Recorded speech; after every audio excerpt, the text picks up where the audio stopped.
Aleluia. Abra a tua Bíblia, querido, no Salmos número 78. Quero deixar uma palavra com você para a nossa edificação, para o nosso crescimento. A Bíblia diz que a fé vem pelo ouvir, ouvir a palavra de Deus. Aleluia. Abra a tua Bíblia no Salmo número 78 e vamos pensar um pouquinho nesse salmo. Esse é um dos maiores salmos da Bíblia. Um dos maiores salmos da Bíblia. Nesse salmo, Asaf mostra para o povo o quanto Deus é fiel a despeito da infidelidade dele. Mas mostra que a fidelidade de Deus nem sempre se revela na nossa vida, permitindo que nós recebamos individualmente aquilo que para nós foi preparado, caso nós não sejamos fiéis. Por exemplo, vou exemplificar você. Você sabe que Deus se manifestou ao seu povo lá no Egito, para libertar o seu povo do cativeiro egípcio, das garras de Faraó, usando Moisés. E Deus disse, e a promessa é literal, que Deus tiraria o seu povo de 430 anos de cativeiros, dezenas e dezenas de gerações cativas. Deus usa Moisés para tirar o seu povo depois de 430 anos. E diz, eu vou tirá-los do cativeiro e vou levá-los para Canaã, uma terra que mana o quê? Leite e mel. Leite é alimento básico. Mel é o que dá sabor ao básico. A promessa é de que ele teria não só o básico, mas o básico com muito sabor. A vida seria uma vida de suprimento, uma vida suprida e uma vida de sabor, uma vida de gosto, uma vida que valia a pena ser vivida. Não era uma vida só de suprimento básico, só arroz e feijão, não. Uma vida que teria o básico, leite, teria sabor, doçura. E a promessa era de justiça social. Os tirarei do cativeiro e os plantarei numa terra. A promessa de Deus, já pregamos sobre isso outrora, era de um pedacinho de terra para cada um. Porque lá no Egito o povo de Deus trabalhava para enriquecer o bolso de Faraó. O povo não tinha recompensa do seu trabalho. Era um povo que semeava, mas não colhia. Deus então diz, não, vou dar um pedacinho de terra para cada um, vos plantarei numa terra. Terra, a promessa era terra. Era reforma agrária. E nessa terra vocês plantariam, tirariam o básico e teriam uma vida saborosa. Essa foi a promessa feita ao povo. Agora, quantos indivíduos do povo ouviram a promessa, saíram do cativeiro e chegaram até Canaã? Quantos deles? Quem se lembra? Quantos não ouviram? 2. Quem são eles? Josué e Caleb. Milhões e milhões de pessoas compunham o povo que saiu do Egito. E o texto é claro lá no livro de Êxodo, que só 2 daqueles milhões e milhões de pessoas chegaram até a promessa. Bom, a promessa foi cumprida, sim ou não? Foi. Mas quantos dos que ouviram a promessa não tomaram posse da promessa? Já pararam para pensar nisso? Ninguém pode falar, examinando a história, que Deus não cumpriu a sua promessa. A promessa foi cumprida porque a promessa foi feita ao povo. Mas para muitos dos indivíduos, para a maioria dos indivíduos que compunham o povo, a maioria desses indivíduos não tiveram posse da promessa. Esse Salmo 78, esse grande salmo, Asaf fala da fidelidade de Deus para com Israel, a despeito da infidelidade desse Israel. E aí, muitas vezes, porque a gente sabe que Deus é fiel a despeito da nossa infidelidade, Timóteo fala sobre isso claramente, Deus permanece fiel, ainda que nós sejamos infiéis, porque Ele não pode negar-se a si mesmo. Nós fazemos uma exegese equivocada desse texto e achamos que a gente pode viver uma vida de qualquer jeito, uma vida que na liberdade a gente pratica a libertinagem, uma vida sem compromisso. Uma vida sem assinatura de papel, uma vida sem profundidade relacional. Uma vida como quem está ficando com Deus. Deus, eu não sou a tua noiva, eu estou contigo.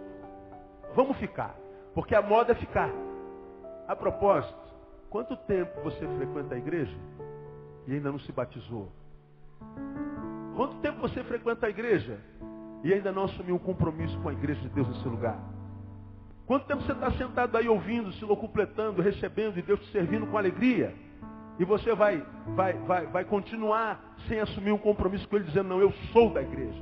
Eu faço parte da igreja. Eu hoje faço parte desse corpo. Porque num corpo eclesiástico, num corpo da igreja local, pode haver todo tipo de coisas de gente. Eu aprendi na escola, não sei se hoje ainda é assim na mesma escola, que o corpo é dividido por 3 partes. Ainda é isso mesmo? Ou já mudou? É o quê? Cabeça, tronco e membros.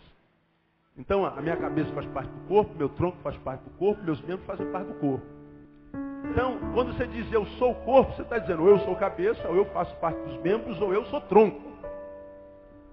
Agora, a despeito de você olhar para o meu corpo e ver cabeça, tronco e membro, eu tenho algumas coisas no meu corpo que, embora no meu corpo, nunca serão corpo comigo. Eu tenho uma aliança que eu carrego no dedo há 21 anos. Vão fazer 21 anos. Eu não tiro essa aliança para nada. E ela está aqui nesse dedo há 21 anos. Mas a despeito de estar nesse corpo há 21 anos, ela ainda não se tornou corpo. Todo mundo faz isso para tirar anel. Não vem com onda não. Saiu do corpo. Tem mais um. Está aqui há 21 anos. E pode ser retirada com tanta facilidade. Deixa a sua marca. Mas amanhã, quem sabe, essa marca já não está mais aqui. E se eu não colocá-la lá, a gente se esquece dela. Quem está entendendo aí? Está entendendo? Quanto tempo você está no corpo, mas não é corpo? Até quando você vai estar no corpo sem se transformar em corpo? Sem assumir compromisso? Quanto tempo mais você vai ficar com o Senhor? Até quando?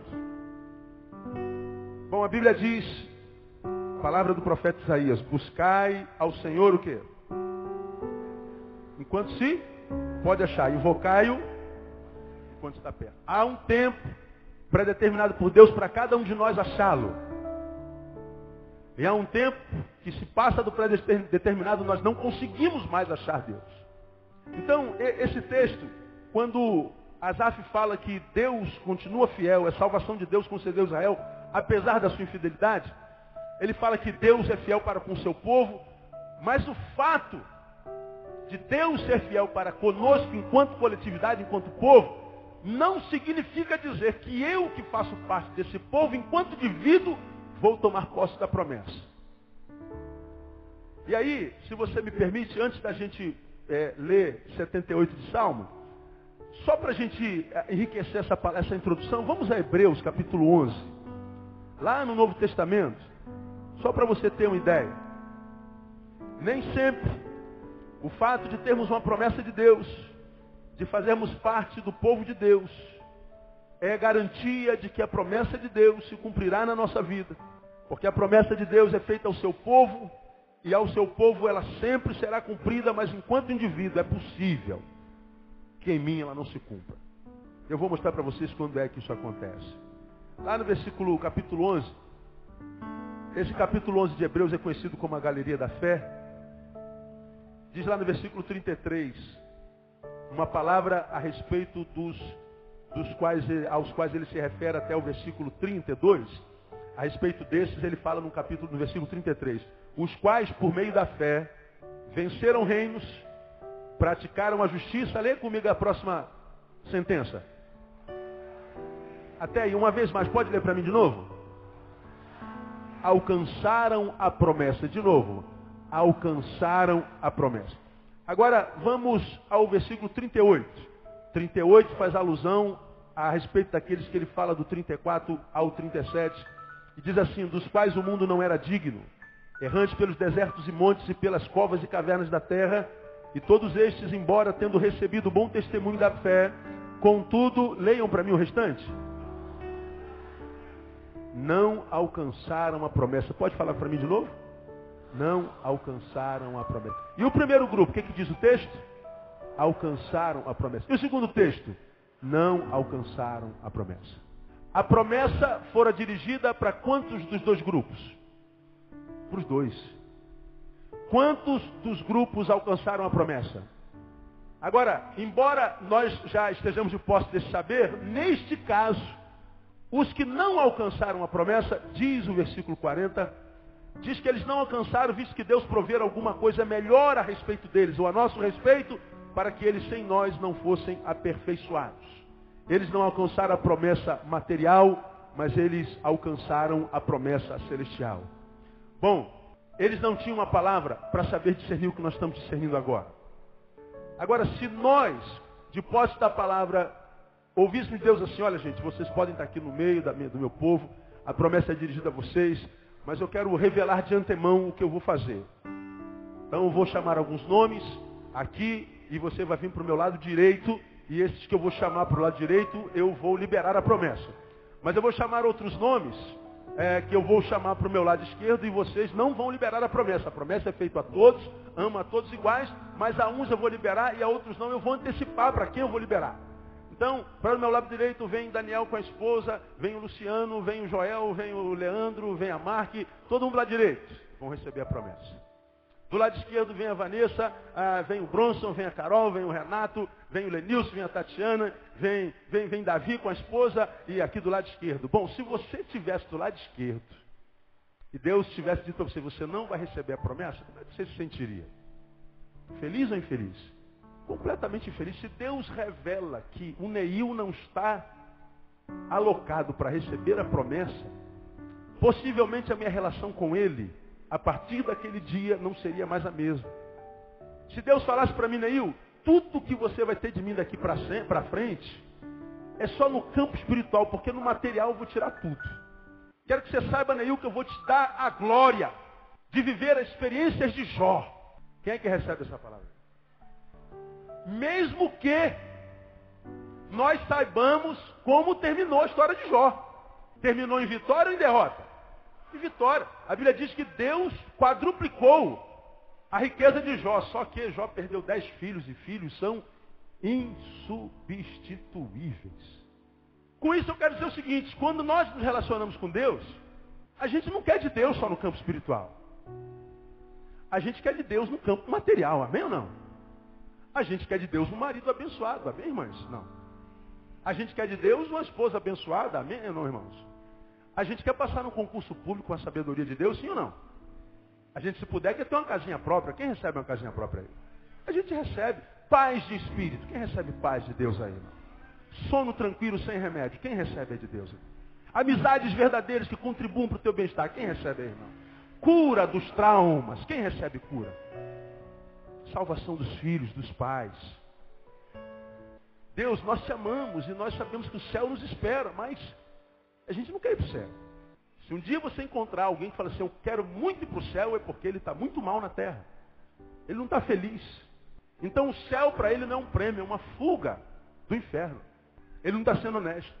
Agora, se eu sei que mesmo me relacionando com Deus, eu posso não receber a promessa. Se eu sei que mesmo me relacionando com Deus, eu posso não chegar lá, o que eu estou querendo dizer para vocês, portanto, nessa palavra que eu estou introduzindo, é que mesmo sendo Deus quem é, grande como é, poderoso como é, incomparável como é, único como é, a despeito de ser quem é, eu e você podemos nos decepcionar com Ele muitíssimo. Uma vez que eu sei que eu posso me decepcionar com Deus, caminhamos na nossa reflexão. Decepcionado com os homens nós já estamos. Preguei sobre isso há bem pouco tempo atrás, quando falei que o medo é o sentimento universal. O medo é o sentimento que domina a terra. A gente tem medo de bandidos. E pela lógica, a gente que tem medo de bandidos, deveríamos nos refugiar aonde? Lembra disso? Aonde que a gente deveria se refugiar? Na polícia. Agora, quando você foge de bandido e corre para o braço da polícia, você se sente seguro? Nós não temos para onde correr. Nós não temos a quem recorrer. Nós estamos decepcionados com os bandidos e com as autoridades. Nós estamos decepcionados com o povo e com o governo. Nós estamos decepcionados muitas vezes com os pais e com os filhos. Nós estamos decepcionados com o pastor e com a ovelha. Nós estamos decepcionados. Nós temos, enquanto sociedade contemporânea, uma dificuldade enorme, quase que sobrenatural e inumana de confiar nas pessoas. Em quem a gente confia hoje? Fala a verdade. E por que a gente não confia? Por causa da decepção. Ora, decepcionado com os homens nós já estamos. E quando a gente se decepciona com os homens, a gente diz assim, a gente só pode confiar em Deus mesmo. Nós só temos Deus por nós, não temos mais ninguém por nós. Vai confiar em quem? Vai recorrer a quem? Só temos Deus. Bom, só temos Deus. E aqui a gente já aprende nesses 5 minutos de palavra que até com Deus a gente pode se decepcionar. E se a gente se decepciona com Deus, o que sobra da gente? Para quem que a gente recorre, irmão? Não confio em ninguém. Minha esposa me traiu, não confio mais dela. Meu marido me traiu, não confio mais dela. Meu pai me estuprou quando era criança, ele é um monstro, não me fala em pai. Minha amiga me apunhalou pelas costas, eu não tenho para onde recorrer. Nós somos empurrados à força a pisar um deserto. Somos empurrados para um mundo subjetivo. Estamos fugindo do objetivo. E é exatamente por isso que a virtualidade cresce no tempo que se chama hoje. Você senta no computador e vai lá para o MSN, para as salas de bate-papo. Você vira à noite numa sala de bate-papo. Mas você não consegue conversar 10 minutos, tete a tete, face a face, olho no olho com alguém. Nós não conseguimos mais viver sem a tecnologia, sem o celular. Nós não conseguimos passar um dia sem mandar um torpedo. Nós não conseguimos mais viver sem Nextel, sem rádio. Nós não podemos mais viver sem laptop. Nós precisamos de nos comunicar. Mas a nossa comunicação quase toda é via internet. Ela é virtual. De modo que o toque, o relacionamento humano, o face a face, já quase que não existe quando a gente sabe de toque entre pessoas. Ou é para abusar, ou é para violentar, que também já é um abuso, ou é para tirar do outro prazer. Já não temos, como costumeiramente na sociedade humana, o que a Bíblia chama de entranháveis afetos de amor. A gente já não vê mais o abraço da amizade. A gente já não vê mais o bom dia, da solidariedade, a boa tarde, a boa noite. A gente passa na rua do lado de uma pessoa, a gente pode estar os dois de manhã cedo, 6 horas da manhã, 5 horas da manhã. A gente passa um do lado do outro e não dá bom dia. A gente não é mais humano. Como que um indivíduo pode ser feliz num lugar desse, num tempo como esse? Como que a gente pode evocar da vida uma vida equilibrada, um tempo de equilíbrio, sem que um dia a gente esteja muito bem e no outro dia a gente não esteja muito mal? Porque a gente não consegue um tempo de, por exemplo, uma semana bem.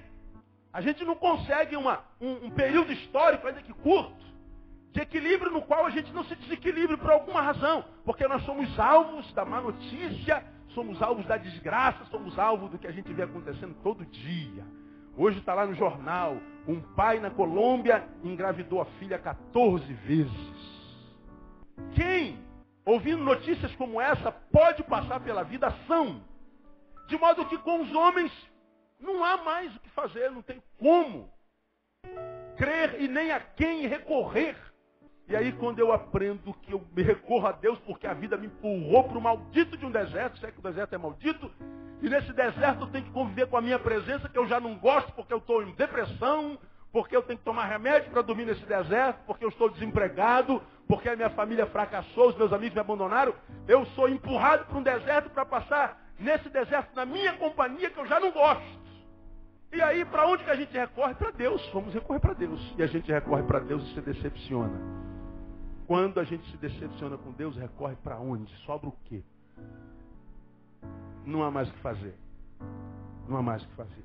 Então, esse salmo me ensina quando é que eu me decepciono com Deus. Quando é que o meu relacionamento com Deus, mesmo sendo Ele Deus, não vale a pena. Quando é que eu perco tempo em estar na presença de Deus? Quando é que eu, a despeito da minha dor, a despeito da minha adversidade, recorro a um Deus que a Bíblia chama de amor. Um Deus que é amor, que sabe que eu sou filho, que estou sofrendo, e ainda assim um filho sofredor, recorrendo ao colo de um Deus amoroso. No colo desse Deus amoroso eu me decepciono. Quando é que isso acontece na minha vida? É sobre isso que o Salmo 78 fala. Deus fala, meu povo, o que eu prometi para você desde o princípio continua sendo profeta, promessa, e só para te lembrar, aquele que prometeu não pode mentir. E eu quero dizer para você que está aqui nessa noite, quem sabe está vivendo esse contexto, as promessas que estão na palavra de Deus a teu respeito continuam valendo, a validade não passou, e aquele Deus que te fez a promessa é fiel para cumprir até o dia de Cristo Jesus. Diga, irmão, seu lado, a promessa de Deus para você continua de pé, irmão.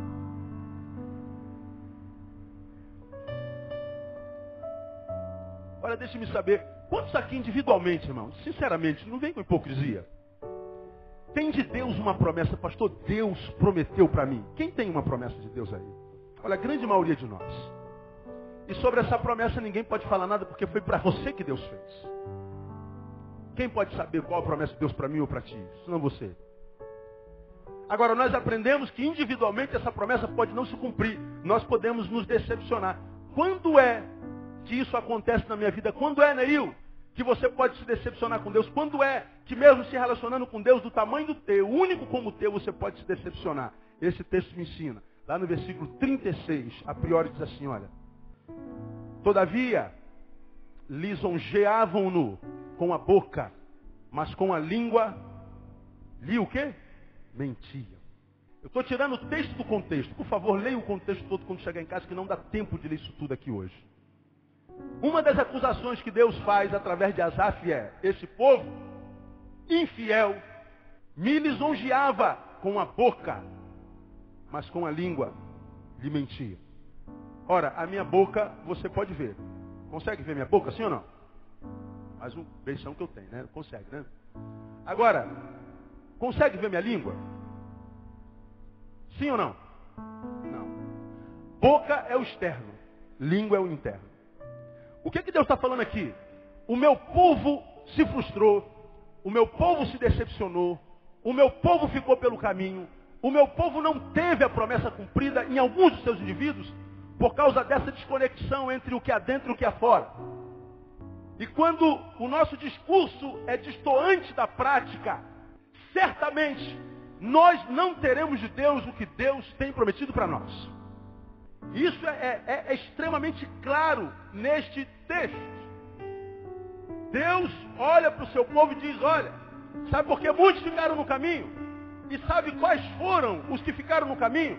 Eram aqueles que quando abriam a boca, me glorificavam, me exaltavam, mas na intimidade, no subjetivo, no individual, o seu interior não tinha a ver com o seu exterior. É mais ou menos aquela palavra que Deus libera sobre uma das igrejas da Ásia, quando diz assim, olha, já preguei sobre isso aqui 2 vezes, Deus falando a uma igreja, tens fama de que vives, mas estás morta. Quem te olha do lado de fora, igreja, diz, caramba, que igreja pujante, que igreja poderosa, que igreja trabalhadora, que igreja cheia de unção, que igreja famosa. Nós ouvimos falar dessa igreja por onde quer que nós passemos. Que igreja tremenda, que igreja viva. Deus está dizendo, essa é a visão que tem de vocês aqueles que lhes olham de fora para dentro. Mas eu sou o Deus de Israel e eu não olho, não vejo como vê o homem. O homem olha de fora para dentro, eu olho de dentro para fora. A mesma igreja a respeito da qual o povo diz é famosa e poderosa, Deus está dizendo, é um defunto. É um cadáver. E é interessante que o texto diz, não tenho achado justas diante de mim as suas obras. Deus chama a igreja de defunto, de cadáver, diz que ela está morta, e para esse defunto, para esse cadáver, Deus diz, não tenho achado as tuas obras justas perante mim. Como pode um defunto trabalhar? Como pode um cadáver produzir? Mas é o que Deus está dizendo. É porque Ele está falando que nós podemos existir enquanto biológicos que somos, mas podemos, enquanto vivos biológicos, podemos ser mortos espirituais. E o morto espiritual certamente se decepciona com Deus. E quando é que a gente se decepciona com Deus? Quando nós vivemos essa dicotomia. Temos uma vida particular e temos uma vida subjetiva, uma vida interna. Temos uma vida coletiva e temos uma vida que ninguém sabe. Temos uma vida escondida. Que ninguém sabe, que ser humano nenhum sabe, que pastor jamais vai saber. Mas a Bíblia diz que os olhos do Senhor estão aonde mesmo, quem sabe? É em todo lugar. Todo lugar. Por que eu entendo que Deus está liberando essa palavra para nós nessa noite? Porque o que Deus condena nesse texto é a hipocrisia. A boca fala não do que o coração está cheio. O que a sua boca produz não é aquilo que está no seu coração. O que sai pela tua boca não é do que está no teu coração. E quando ele diz que essa discordância, essa dissonância entre boca e coração acontece, nós estamos vivendo uma vida hipócrita. E qual o problema da hipocrisia, irmão? É que a gente projeta uma imagem na coletividade e essa imagem geralmente é melhor do que aquilo que nós somos de fato. A imagem geralmente é melhor do que a realidade. Quem trabalha aí para a Zona Sul, de vez em quando encontra com alguns atores da Rede Globo, que você vê na televisão é símbolo sexual. Linda, lindo. Um deus grego, uma deusa grega. Às vezes passa do teu lado. Você olha e fala, que feiura, tu nem sabe que ela é ela. Porque a imagem que ela projeta é muito melhor do que a realidade. A hipocrisia é a mesma coisa. A imagem que a gente projeta para sermos aceitos e não rejeitados é sempre melhor do que o que de fato nós somos. E qual o problema disso? Quando nós, amados, projetamos uma imagem daquilo que não somos, ou uma imagem melhor do que aquilo que a gente somos, essa imagem, porque é melhor do que aquilo que a gente somos, é a imagem que a coletividade vai aceitar. É a imagem que a coletividade, quem sabe, vai amar. É a imagem com a qual a coletividade, nossas relações do dia a dia, é com essa imagem que esse pessoal vai se relacionar. Quem sabe com ela por ela vai se apaixonar, por ela vai se apegar. E aí nós vivemos relações que não conseguem produzir bem para a nossa alma, porque a relação não é de ser humano para ser humano, é de ser humano para uma imagem. Eles amam não o que você é, mas o que você parece ser. Mas uma vez que você projetou essa imagem, e essa imagem conseguiu amigos, essa imagem arrumou um marido, essa imagem foi aceita no trabalho, essa imagem foi respeitada na faculdade, essa imagem é o que de fato você gostaria de ser, e muito mais agora, porque essa imagem teve tudo o que você sempre sonhou, mas em si mesmo nunca conseguiu. Você produziu uma imagem e o resto da tua vida vai ser no sentido de sustentar essa imagem. Você não vai conseguir viver com os outros. Você vai ter como presença única a imagem que você mesmo projetou. De modo que você pode estar cercado de um monte de gente. Você pode estar no meio de um monte de gente que você chama de amigo, de meu brother. Você pode estar cercado de gente de Deus, de gente ungida, de gente de oração, de gente que combate o pecado. Mas, embora você esteja no meio deles, não é contigo que eles se relacionam. É com a tua imagem. Quando nós caímos no campo espiritual, Deus olha do alto para mim e para você que projetamos uma imagem e diz, filho, quem você é, afinal de contas? Com quem eu me relaciono? Com aquele que todos os seus se relacionam? Ou com aquele que eu sei que você é? Com quem eu me relaciono? Aquele que você é no domingo ou com aquele que você é no sábado à noite? Com quem eu me relaciono? Com aquele que você é quando prega ou com aquele que você é quando lida com os teus negócios durante a semana? Com quem eu lido? Só que quando Deus faz essa pergunta em si, Ele já traz a resposta, conduz a resposta. Deus não se relaciona nem com um nem com o outro. E se relaciona-se com um ou com o outro, relaciona-se com aquele ser que você sabe que você é, porque Deus não pode lidar com mentira. Então eu acredito que essa palavra Deus libera numa noite como essa, porque Deus ama alguns filhos seus que aqui viriam nessa noite, que estão, quem sabe, vivendo essa vida dicotômica. Tem essa dupla existência.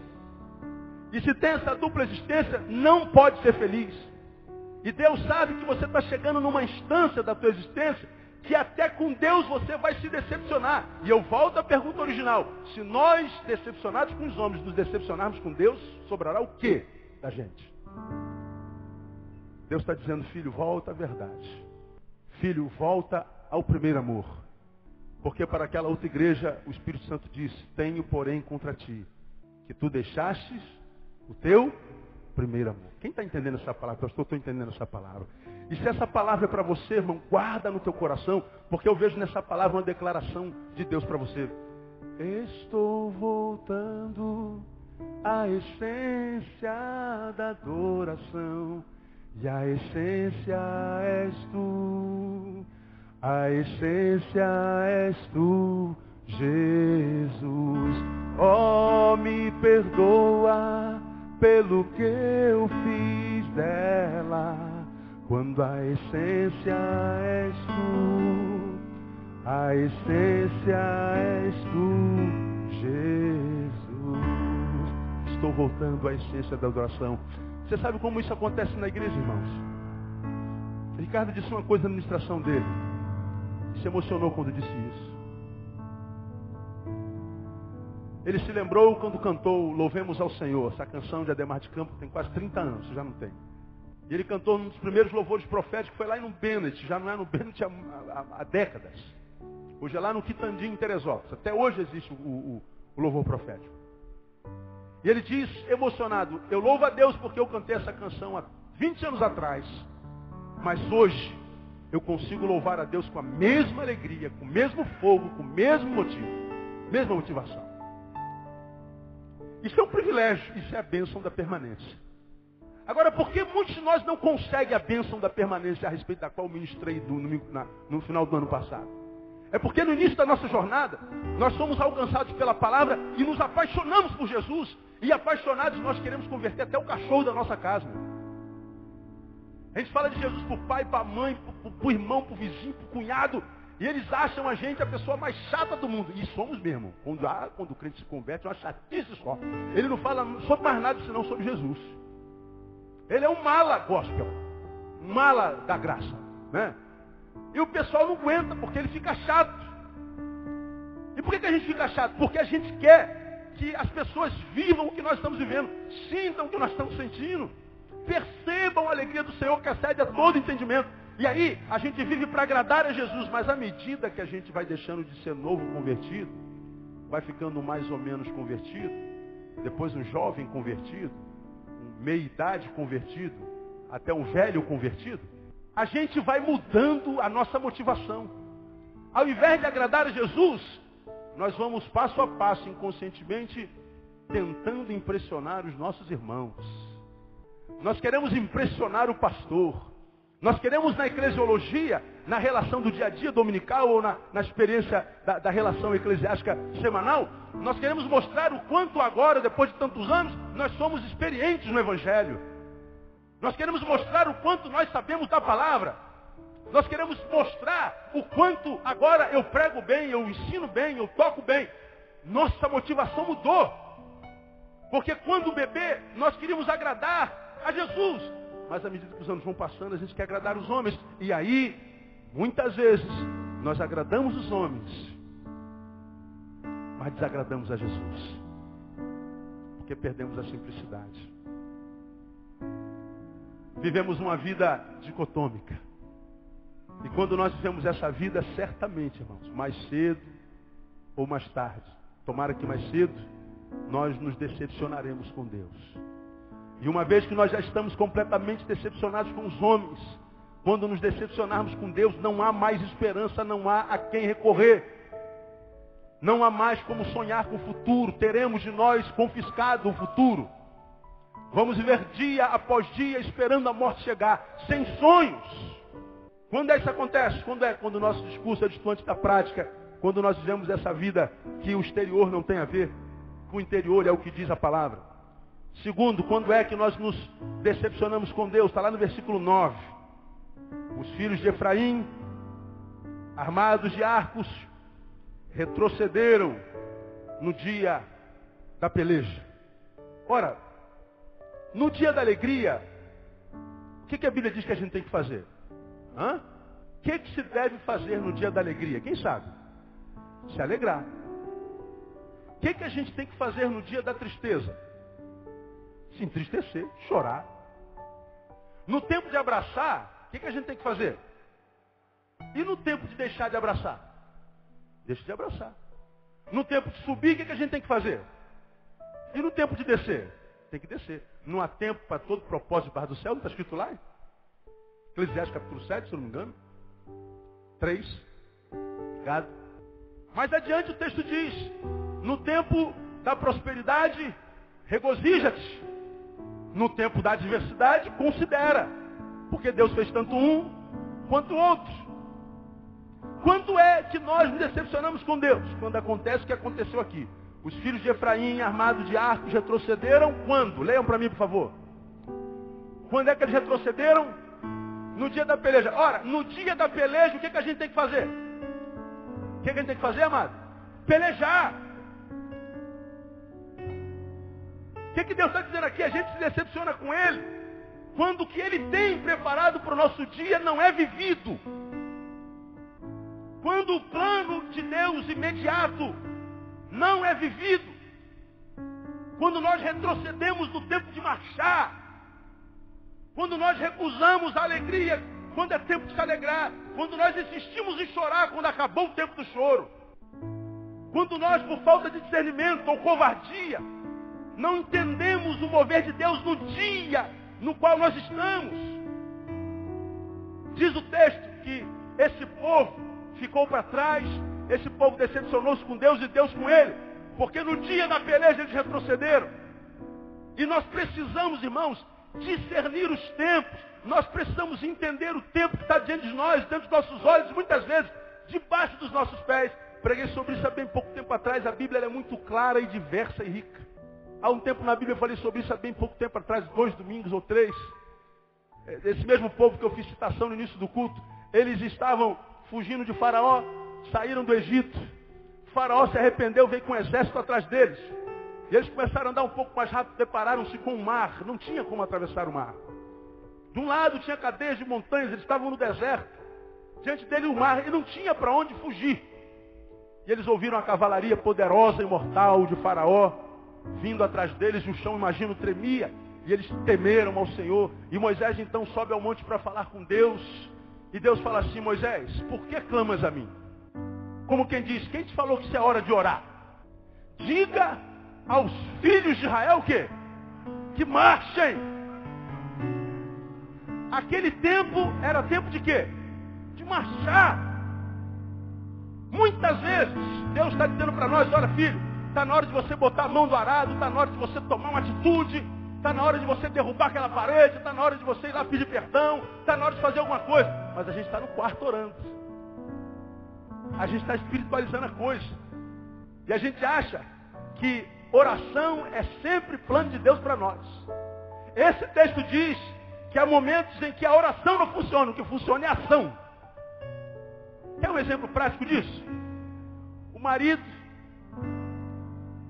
saiu de casa de manhã cedo, brigou com a mulher, chamou ela de gorda, de feia, de burro, de porca, e foi trabalhar. Volta do trabalho às 5 horas. Como é que está a feia, gorda, burro e porca? Feito um tamanduá, bicuda. Ele chega em casa, a mulher não fala com ele. Eu estou dando esse exemplo cômico, mas podia ser qualquer outra coisa. E a mulher não fala com ele, a mulher está calada. A mulher não reage com emoção. A mulher não reage com alegria. A mulher não serve com o mesmo gosto que servia antes quando estava tudo bem. Eles dormem, acordam e eles não trocam um bom dia. O marido não fala a palavra, senta à mesa, toma um café e vai embora. Volta à noite, a mulher continua tamanduá. Ele não diz nada, ela não diz nada, a janta está lá. A cama está arrumada, o banho está preparado. Dormem, acordam. O café está lá. Ele sai para trabalhar no terceiro dia, sei lá, vive uma semana assim. E aí ele percebe, realmente a coisa está feia. Acho que eu machuquei minha mulher. Eu acho que ela recebeu muito pior do que como eu imaginei que ela fosse receber. Mas esse cara, ele é presbítero, ele é diácono. Ele é pastor, bispo, apóstolo. Ele é uma autoridade eclesiástica.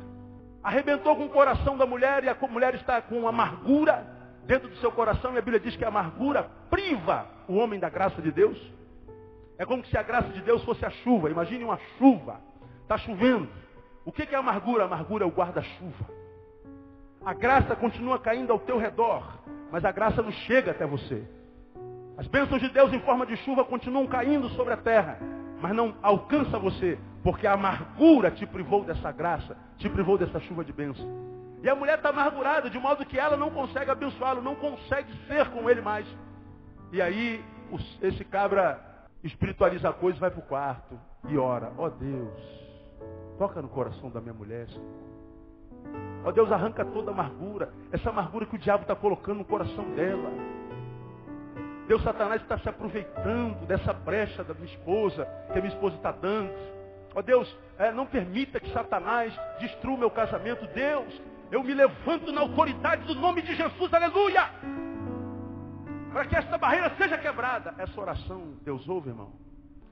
Na cabeça desse religioso, ele está dizendo, eu estou fazendo uma oração de fogo, de poder. Mas Deus está dizendo, para de orar, seu sem vergonha.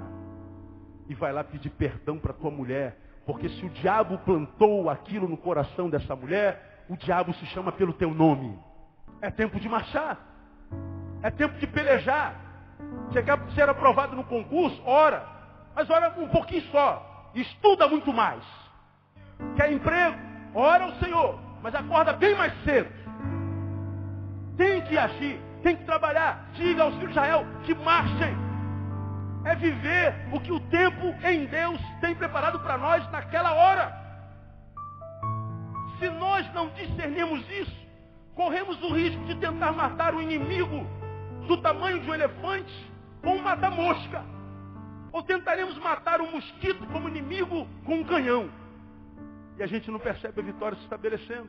Esse camarada que não consegue discernir o tempo, não consegue perceber o mover de Deus, as placas de Deus, as placas de sinalização, que eu falo sempre, nem sempre Deus fala claramente. Deus vai botando placas no nosso caminho. Dobre à esquerda, acelere, pare, retroaja, avance, marche. Mas a gente não consegue discernir as placas de Deus. E aí a gente continua sem obedecer às placas e cai no abismo e diz, Deus, onde é que tu estavas? Na estrada inteira, meu filho. Mas você não soube ler as placas. Você não foi sábio. Você não conseguiu discernir o meu mover no teu dia, no dia a dia. Por outro lado, esse é um texto em que Deus diz assim, para de orar e marcha. Marcha, encare o mar. Eles encararam o mar e o mar se abriu. O impossível acontece quando a gente faz o que tem que fazer naquele dia. Mas há um determinado momento em que Deus manda que os seus filhos, por exemplo, fujam. Você vai lá, se eu não me engano, em 2 Coríntios capítulo 20, ou 1 Coríntios capítulo 20, eu não sei de cabeça, que Deus fala sobre idolatria. E quando o assunto é idolatria, ele diz assim, fugir da idolatria. Um mar enorme diante do povo, Deus diz, cai dentro do mar. Enfrenta, mete o pé nele que ele vai abrir. E ele abre. Agora, de repente, se é o mesmo povo que diz assim, meu irmão, se eu piso no mar, o mar abre, vê o ídolozinho aqui, o ídolo nada é, disse Paulo, eu vou cair dentro desse ídolo. Quando o assunto foi idolatria, Deus falou assim, olha, não marche contra ele. Foge. Essa palavra para alguns cristãos é uma ofensa. Como que eu vou fugir? Há uma outra questão que Deus diz que a gente tem que fugir dela. Qual é? Fugir da prostituição. Olha, quando o assunto é sexual, varão, não entra numa de orar para repreender o tesão, que tesão não passa com oração. Sentiu tentado? Não entra no quarto para orar. Oh Deus, tira aquela mulher da minha cabeça. Oh Deus, aquela cinturinha, Pai. Oh Jesus, está amarrado. Oh, aquelas ancas, Senhor. Tem misericórdia, está amarrado em nome de Jesus. Te repreendo, cintura e anca no nome de Jesus. Ah, aquele pezinho, oh Jesus, aquilo é um pé de anjo, está amarrado, é pé de bode, Senhor. Eu declaro que é um pé de bode. O que a Bíblia diz? Fugir. Ora, do que a gente foge? A gente foge daquilo que, encarando, a gente sabe vai perder. Não dá para encarar qualquer coisa. E olha que Deus é quem diz para mim, foge disso, da idolatria, foge da prostituição, não encara, meu filho, não encara. Não, Senhor, eu pisei no mar ontem, o mar se abriu. Eu vou cair dentro desse negócio religioso aí, desse negócio de idolatria, vou cair dentro desse bordel e eu vou quebrar isso no nome de Jesus. E você vê um monte desses camaradas, cheio de poder, cheio de unção, prostrado, envergonhado pelo diabo e decepcionado com Deus. Porque Deus é um Deus de poder, mas Deus é um Deus de bom senso. E o Deus poderoso de bom senso diz, filho, você precisa ser sábio. Há tempo de você meter o pé, encarar. Há tempo de você regredir, há tempo de você fugir. Você precisa saber discernir os tempos e as estações. Porque se você for só na força do meu espírito, se você for só no evangeliquez, Se você for só no discurso religioso, maior é o que está em nós do que aquele que está no mundo. 1000 cairão ao meu lado, 10.000 à minha direita, eu não serei atingido. Você vai se prostrar. A promessa não cumpre na tua vida. Oh Deus, obrigado por essa palavra, porque é palavra de sabedoria. A gente precisa saber discernir os tempos. Esse povo se prostrou porque não soube discernir os tempos. Há tempo de marchar, há tempo de parar, há tempo de fugir. Há tempo para todo propósito debaixo do céu. Então, se você não quer se decepcionar com Deus, tenta discernir o seu tempo. Faça uma análise mais profunda, mais mergulhada no bom senso. Para de ser evangelicalista, exacerbado, fanático. Para do discurso religioso. Usa o cérebro, usa o que Deus deu a você e não deu a nenhum outro ser vivo na terra. Usa a cabeça, irmão. Porque senão você vai ficar como esses estão aí, cheio da unção de Deus, quebrados.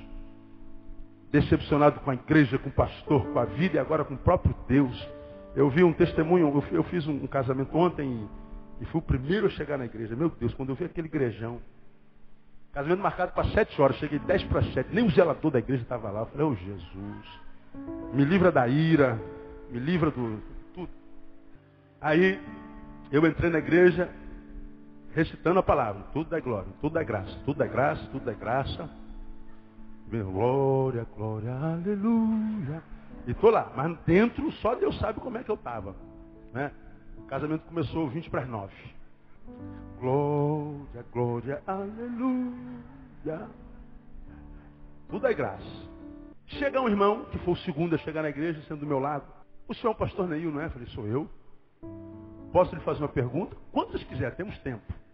Ele diz exatamente o seguinte: eu não creio mais em Deus. Pois não? E qual é a pergunta? Eu não creio por isso, isso e isso. Ele teve uma perda traumática de uma filha de 6 anos. Perder filho é sempre traumático, mas da forma como perdeu é mais traumático ainda. E depois que ele contou a história dele, ele disse, se Deus existisse, Deus não permitiria uma coisa dessa acontecer. Eu não acredito mais em Deus. Pois não? Qual é a pergunta? Eu queria só lhe contar a minha história. Amém, está contado. Deus o abençoe e o console. Ele se levantou e saiu. E eu voltei eu estava mexendo no meu celular. Com o celular novo, aí eu fiquei conhecendo o celular. Ele foi embora. E eu aqui comigo, ó, vai voltar. Quem quer apostar? Não tinha ninguém para apostar. Daqui a pouco eu ouço no salão um sapatinho. Toque, toque. É ele, quer ver? É ele. Quem era que ele vinha? Era ele. Ele senta do meu lado e fala assim, o senhor não vai falar nada? Eu falei, você não me perguntou nada. O senhor não me deveria convencer que Deus existe? Não. Você sabe que Deus existe. Se você tivesse alguma dúvida de que Deus existe, você não viria aqui me dizer que Deus existe, porque dizer para mim que Deus não existe é bobagem. Para mim Deus existe, pronto. Agora, por que você veio aqui me dizer que Deus não existe? Para quem sabe eu pudesse usar de uma palavra, que você já deve me ouvir, por isso que você me conhece, que te convença, ou que te faça quebrar esse vidro que enclausurou a tua fé, de modo que ela não frutifica mais. A fé está lá, só que ela está vitrificada. A fé está aí dentro, só que ela está empedernida, está empedrada. O que você quer é que eu use uma marreta para quebrar essa pedra e tua fé fluir de novo. O que você sente não é incredulidade, é decepção, filho. Conversei com ele mais de 1h30. No final do nosso diálogo, nós oramos juntos. Ele ouviu o casamento todinho, criado com o noivo. Depois do culto, ele veio me deu um abraço e falou assim, pastor, eu não vim aqui por causa do casamento. Eu vim aqui para ouvir a palavra do Senhor. Foi o casamento mais feliz que eu fiz nos últimos anos por causa desse homem. Um homem que já não acreditava mais em Deus por causa da dor. Perdeu a fé em Deus e a alegria de viver.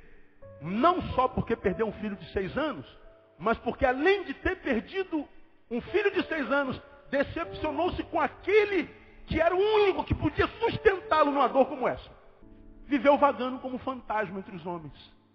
Se morrer tá bom, se viver tá bom, se eu for atropelado tá bom, se não for atropelado tá bom, o que vier é lucro.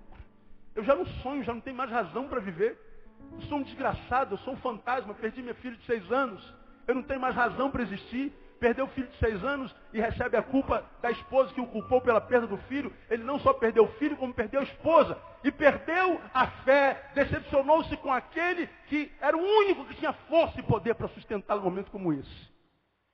E eu terminei a minha palavra dizendo o seguinte: filho, quanto tempo aconteceu essa calamidade? Ele falou: há 6 anos, pastor. Ora, se aconteceu há 6 anos, e há 6 anos você disse que não teria mais razão para viver e não suportaria, como você suportou esses 6 anos? Sabe por quê? Porque você deixou de acreditar em Deus, mas Deus não deixou de acreditar em você. De modo que o básico Deus lhe deu, a capacidade de continuar respirando, mas Deus quer te dar muito mais. E ele disse: pastor, eu vou voltar a viver no nome de Jesus. Amados, se nós nos decepcionarmos com Deus, não há esperança. E nós já aprendemos que nós nos decepcionamos com Deus quando nós não aprendemos a ler as placas. Quando nós não sabemos a discernir, pedimos a Deus, precisamos pedir a Deus: Deus, dá-me sabedoria, dá-me sabedoria, dá-me sabedoria. Eu não quero ser só um crente consumidor de CD, consumidor de livro, que frequenta evento, que tem que pagar a igreja para participar de evento, que vai para avivamento, que vai para monte, que vai para campanha, que vai para jejum. Eu não quero ser só um frequentador de lugares, de templos. Eu quero ser alguém que experimenta o Deus não só de domingo, mas o Deus de segunda-feira, de quarta, de terça, de quinta, de sexta e de sábado. Eu quero ter experiências contigo, semelhantes àquelas que eu tenho contigo no domingo, mas eu quero ter na terça à tarde. Eu quero sentir a alegria que eu sinto contigo quando eu estou no meio da multidão, quando eu estiver sozinho. Deus está dizendo: filho, eis-me aqui. Sou todo teu. Mas até quando você vai ficar sendo um anel no meu corpo? Até quando você vai ficar me seguindo de longe sem compromisso? Até quando você vai ficar com esse discurso distante de prática? Até quando você vai ficar buscando a aceitação dos homens e buscando a aceitação dos homens é rejeitado por mim? Até quando você vai chutar os homens para agradar o meu coração? Que agradando o meu coração eu vou dar um monte de homens, de amigos que valham a pena na tua vida. Até quando? Até quando você vai se recusar a ler as placas? Vai trabalhar só com o coração e com a fé, mas vai sepultar o cérebro. Usa mais teu cérebro, senão a gente se decepciona. Vamos caminhar para o final. Na verdade eram 6 tópicos. A gente prega em outra oportunidade. Quando é que a gente se decepciona com Deus? Está lá, versículo 18. E tentaram a Deus nos seus corações, pedindo o quê? Leia para mim. Comida o quê? Segundo o seu apetite. Legal, vamos ao 30. Não refrearam a sua cobiça, ainda lhes estava a comida na boca. Tentaram a Deus pedindo coisas que saciassem seu apetite. Normal, quem está com fome pede pão. Pão, para quem está com fome, é uma bênção, não é? Sim ou não? Agora, dá muito pão para quem está cheio. Esse pão continua sendo bênção? Vai ser desperdiçado. Você está com dor de cabeça e você toma um comprimido de, no meu caso, Neosaldina. Mas se eu tomar uma cartela inteira de Neosaldina, bênção ou maldição? Veja que o mesmo produto pode ser bênção, pode ser maldição. Fogo no fogão, embaixo da panela, bênção ou maldição? Fogo saindo do fogão, descendo pelo gás, tomando as toalhas da mesa, subindo pela parede. Bênção ou maldição? Esse povo, diz o texto, tentaram ao Senhor pedindo comida segundo o seu apetite. Lá no 30, não refrearam a sua boca, ainda lhes estava comida na boca. Ganância. Prioridades materiais na vida. É um povo que olhava para Deus e pensava: o que eu posso tirar desse Deus? O que há de melhor nesse Deus que eu posso usufruir?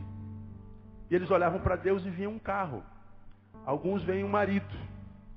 Alguns olham para Deus e veem uma cura. Outros olham para Deus e veem sei lá o quê.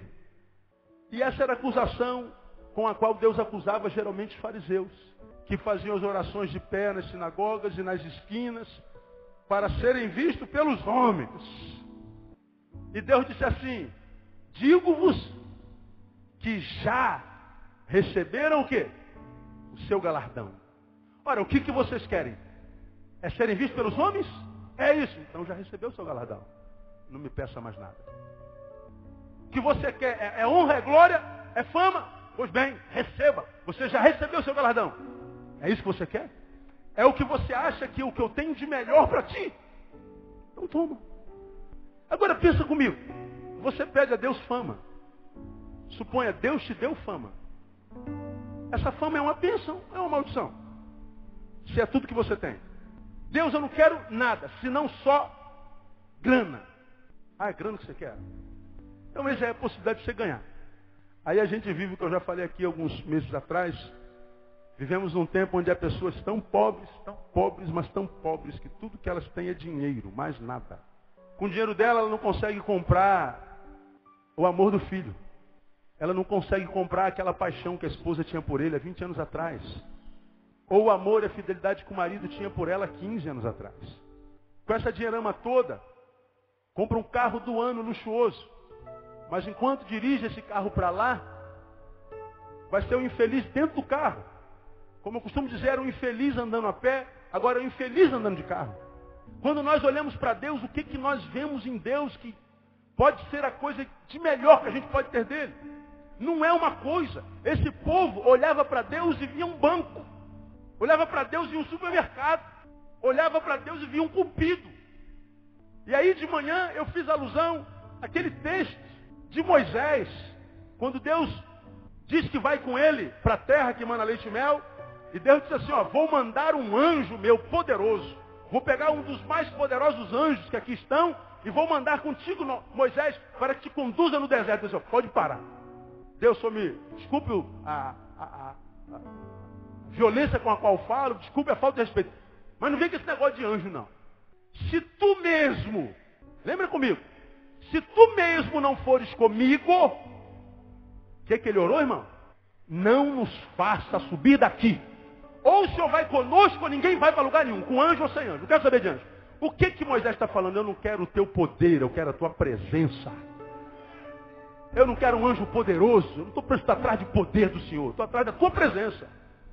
Eu não estou atrás de alguma coisa que o Senhor possa me dar, estou atrás daquilo que o Senhor é. Sabe o que aconteceu? Deus mudou de ideia e disse assim, então tá bom, já que tu me queres, eis-me aqui. Deus foi com o povo e o povo chegou até lá e tomou posse da vitória. Agora Deus, Deus, dá-nos o teu poder.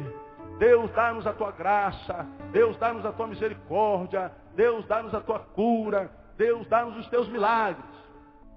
É tudo que vocês querem.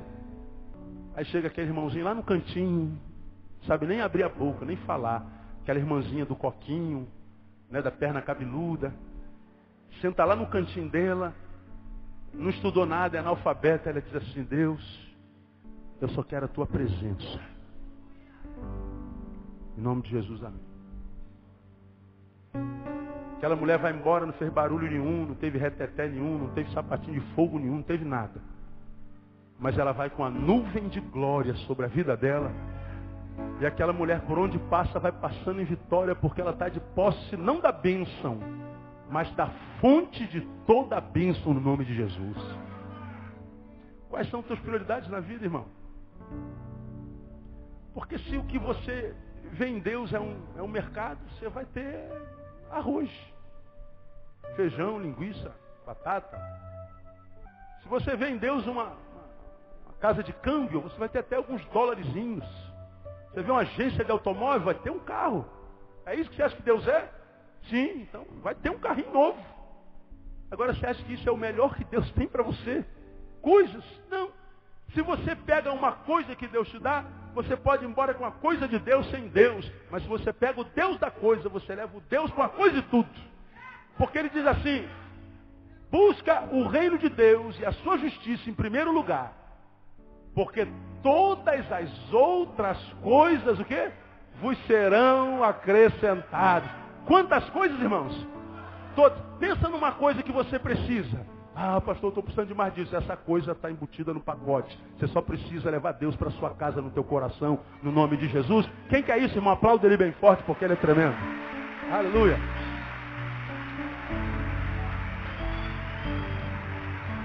Aleluia. Glória a Deus. Discurso distante da prática. Incapacidade de ler as placas de Deus. Vida com prioridade material. Certamente são diagnósticos de pessoas que vão se decepcionar com Deus. Lamento. Como eu digo, mais cedo ou mais tarde você vai se decepcionar. Tomara que seja mais cedo. Porque quanto mais cedo você se decepciona com Deus, tem muitos dias para frente. Quem sabe ainda haja esperança. Agora, pessoas que nascem, não vivem, envelhecem e só vão cair em si quando já não tem mais futuro diante de si, só tem passado. Demoraram demais para levar Deus para casa. Agora, Se eu sei que eu posso me decepcionar com Deus, como é que, pastor, eu posso reverter esse quadro? Eu estou vivendo isso aí que o senhor está falando. Nesse mesmo capítulo, Asaf nos ensina, lá no versículo 52, ele diz assim, ó, mas fez sair o seu povo como ovelhas, e os guiou pelo deserto, como a um rebanho. Os versículos de 45 a 51, ele faz alusão às pragas lançadas contra Faraó lá no Egito, que, através das quais Faraó se convenceu que não dava para lutar com Deus do povo. Ele liberou o povo por causa das pragas. Quando chega no versículo 52, Asaf diz que ao rebanho de Deus, mal nenhum lhe sobreveio, mas fez sair o seu povo como ovelhas. Sair da onde? De debaixo da praga. Deus fez o seu povo sair como ovelha. Quem guia a ovelha é pastor. E diz lá, e os guiou pelo deserto como a um rebanho. Deus livra da praga, mas não só livra da praga e te larga, não. Te livra e te leva a bom termo. Deus não faz a obra pela metade. A Bíblia diz que aquele que começou em vós a excelente obra é fiel para completar até o dia de Cristo Jesus. É mais ou menos como aquela obra que ele fez no falecido Lázaro. Tirar a pedra, Lázaro, sai para fora. Vem lá, debaixo desse pleonasmo vicioso, o defunto, andando. Só que Jesus entende que não basta ressuscitar um homem. Ele dá uma segunda ordem. Desatai-o e deixai-o ir. Porque o defunto, ele era enrolado em ataduras. E ele era posto lá na catacumba como uma múmia. Quando ele diz para a morte, sai, Lázaro, vem, o morto ressuscita, a vida é devolvida, a esperança e o futuro lhes é devolvido, então o defunto vem, amarrado, mas vem. Jesus disse assim, não basta estar vivo, tem que estar desamarrado. Desatai-o e deixai-o ir. Há muitos cristãos que têm uma nova vida em Cristo Jesus, foram ressuscitados com Ele, mas estão amarrados. Por que estão amarrados? Porque ainda não tem intimidade com esse que nós precisamos transformar em pastor. Como é que a gente reverte o quadro da possível decepção? Fazendo de Deus o nosso pastor. Fazendo do sumo pastor o nosso pastor. Quem é o teu pastor, meu irmão? Quem é o teu pastor? É uma imagem? Ah, eu sou adepto de, sou filho de. É Deus? Não. É o general? Não, pastor, é um sargento. É o general? Não, é um coronel do mundo espiritual. Ora, por que você vai para o coronel? Você pode ir para o general. Você pode ir para o ministro da defesa de uma vez. Quem é o teu pastor? É uma pirâmide? É da pirâmide que vem o teu poder? Quem é o teu pastor? Um incenso? Bota aquele incenso fedido, né? Para desanuviar o ambiente. Bota esse incenso, todo o demônio vai embora. Meu irmão, até eu sou demônio quando boto aquele incenso. Porque quando bota eu vazo. Eu não aguento aquela desgraça. Quem é o teu pastor? É um terço? É uma vela? Quem é teu pastor? Ele está dizendo que se Deus não for o nosso pastor, nós vamos nos decepcionar com quem quer que seja esse pastor. Como é que eu reverto isso? Terminei. Viva com o espírito de servo. Lá no versículo 70, diz o texto, também escolheu Davi, seu servo, e o tirou dos apriscos das ovelhas. Também escolheu a Davi, seu servo, e o tirou dos apriscos das ovelhas. Há muitos que, pensando ser alguma coisa, só querem ser servidos. Por causa deste equívoco de pensar ser alguma coisa, nunca se fartam. Nunca. Quem se vê além daquilo que é, sempre acha que precisa e merece mais. Ele nunca se farta, mesmo que sejam muito bem servidos. Agora, o problema é que a gente transfere essa relação de que eu sou alguma coisa para Deus. Porque para muitos crentes que eu conheço, Deus é mais servo do que Senhor. A gente age certinho e diz assim, Deus tem uma dívida comigo. Como aconteceu comigo essa semana. Estou na minha casa, o telefone toca. E uma mãe pede para eu falar desesperadamente com a sua filha, porque a sua filha está muito revoltada, inclusive com Deus. E gente revoltada com Deus hoje é muito natural, porque carrega isso aqui em si. Separou-se do marido, o marido é um vagabundo, é verdade, eu conheço, não gosta de trabalhar. Não paga pensão, não paga escola, não paga nada. O cara não tem dinheiro nem para comprar a cueca dele. Vai abençoar a filha como? A pessoa que não se ama vai amar quem? Só que agora, para punir a mãe, ele entrou na justiça para tomar a guarda da filha. Ele quer tirar dela para deixar com a mãe dele, que nem lida com a filha como avó. Ele não está preocupado com a filha, ele quer punir a mãe. Ele entrou na justiça e a justiça permitiu que ele passasse finais de semana com a filha. A mãe ficou doida. O sujeito é drogado, influência negativa. E ela ficou revoltada com Deus, revoltada com Deus, revoltada com Deus. Como é que Deus permitiu um negócio desse? Pastor, ela me disse hoje, pastor está revoltado com ela. Porque ela veio para a igreja, ela voltou para a igreja. Ela está na igreja há mais de 6 meses, pastor, andando certinha. Ela voltou para a igreja tem mais de 6 meses, está dando dízimo direitinho. Ela está se comportando direitinho. E Deus faz uma barbaridade dessa com ela. Ou seja, eu estou andando certinho. Terminem para mim essa sentença. Eu estou andando certinho. Fala, Ricardo. Deus tem que me premiar. E se Deus não me premia, não vale a pena andar certinho. O que ela fez? Sumiu da igreja. Liguei para ela. Ô, minha irmã, o pastor veio para falar de Deus, da sua palavra, do seu amor? Vim. Então não quero falar. Puf. Amém. Deus abençoe. Andei certinho e Deus não me recompensou. Que relação é essa? Se eu ando certo, Deus é meu devedor. Se eu ando certo, Deus é meu credor. Se eu sou credor de Deus, quem é Deus na relação? Eu. Se eu sou Deus, eu preciso ser adorado. Preciso ser servido. Essa pessoa vai se frustrar? Ou vai vencer? Vai vencer. A gente muda de posição com Deus sem que a gente perceba. Irmão, Deus não precisa de você nem de mim. Nós precisamos dele totalmente. E o dia que dele, ou com ele nos decepcionarmos, acabou. Nos reduzimos a uma coisa, ao punhado de ossos, músculos, pele e carne, como eu digo sempre. Não há razão mais para acordar. Não há razão mais para viver, para sonhar. E por que você acha que há tantos jovens entrando na droga?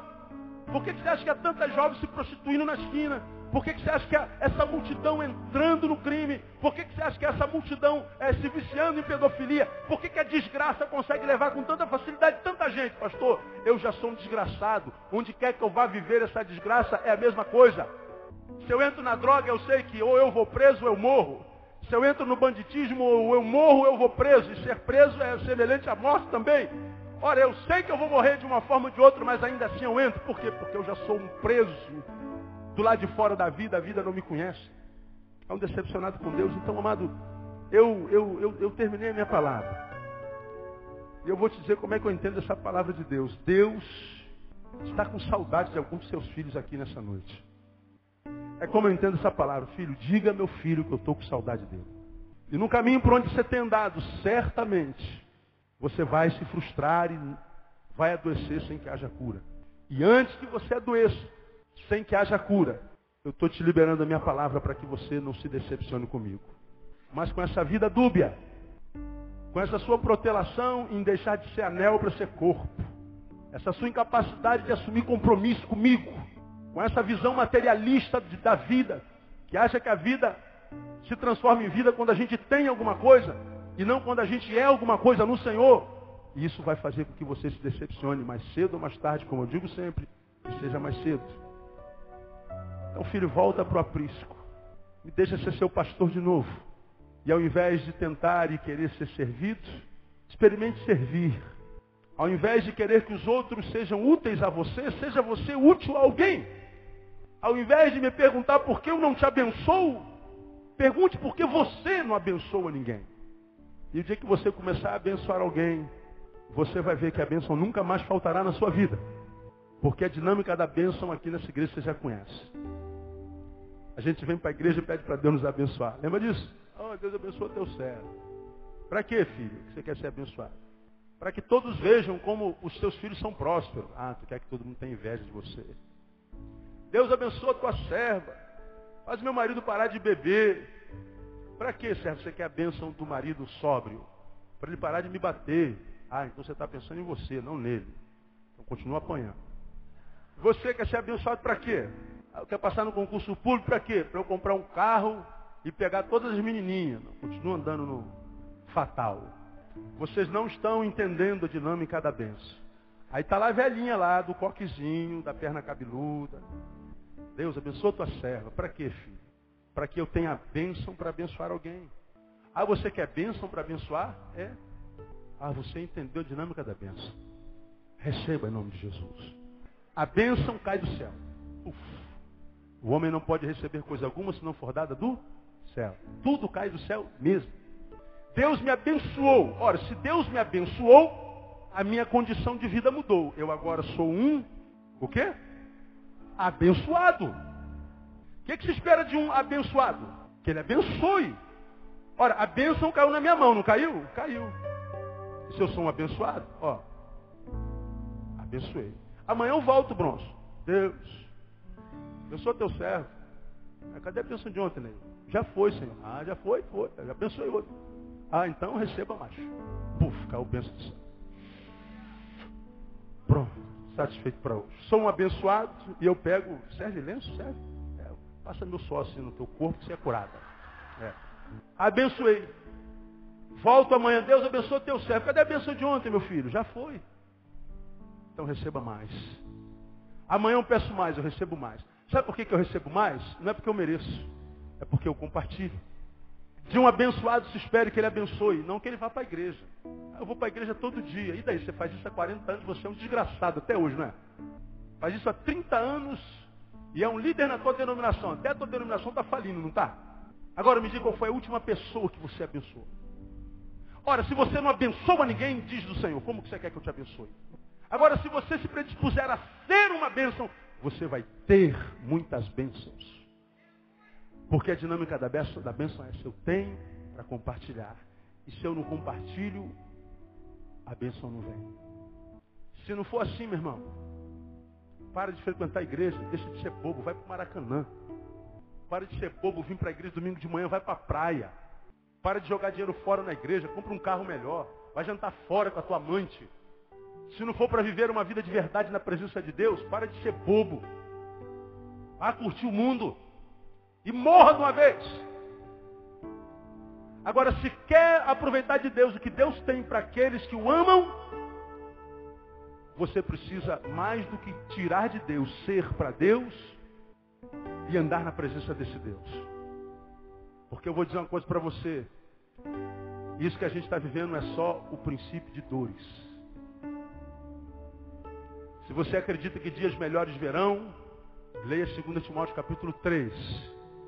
E você vai ver o que a Bíblia diz sobre o cidadão dos últimos tempos, a respeito dos quais, por causa deles, a Bíblia diz que os últimos dias seriam penosos. Penosos. E eu creio que nós estamos vivendo os últimos dias. Mas o Senhor está dizendo assim: ó, eu tenho um povo peculiar que eu chamei de meu. E sobre eles existe uma palavra que diz: 1000 vão cair ao teu lado, 10.000 à tua direita. Você não vai ser atingido. E se atingirem você, o máximo que eles vão atingir é na tua imagem, não na tua essência. Eu tenho dito para o Senhor, é isso que eu quero para mim, Senhor. Porque se for para frequentar só uma igreja, está difícil de achar igreja para frequentar, que a gente não acha palavra em lugar nenhum. Só se fala de dinheiro, só se fala de reteté, de fogo, uma loucura tremenda. É melhor ir para o teatro, vai para o cinema, vai jantar fora, vai fazer qualquer outra coisa, vai jogar bola, vai andar de skate, vai caminhar, vai malhar, vai ficar forte, vai ficar gostosa, irmã. Ou você vai se decepcionar com Deus. Quem tem ouvidos, ouça o que o Espírito diz à igreja. Quem recebe essa palavra? Diga: eu recebo, pastor. Aplauda o Senhor por ela. Vamos ficar em pé.